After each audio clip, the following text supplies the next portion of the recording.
ishqiy qo'shiqlarda endi shunaqa. Bizniki nima desam bo'lar? Jaydorroq.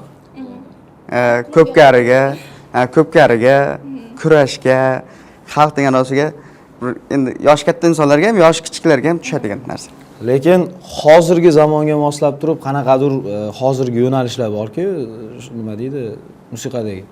Mana shu yo'nalishlarga bitta solib ko'rsangiz bo'ladi, lekin saundlarga ya'ni qo'shiqda. Sizga bitta taklif. Samandar Baxshi va Eler Meliboyevni bitta Ko'pkari haqida duet qilsak.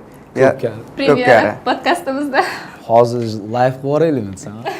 Sizda so'z to'qish qobiliyati yaxshi-da, menda. Yo'q, to'xtang. Bular sizga taklif beryapti. Nima deb javob berardingiz?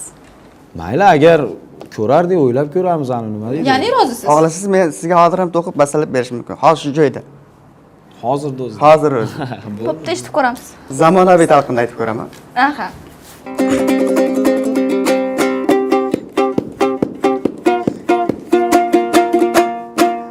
Yurgan yo'li o'nadi, boshiga baxt qo'nadi, yurmas sira piyoda, chigit tulpor minadi, hey chigit tulpor minadi.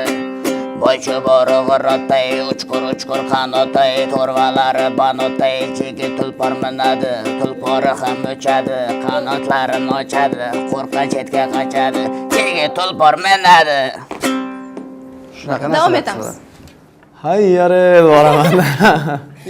Ovozinglarni qanaqa qilib o'zgartirasizlar? Menga shu qiziqda.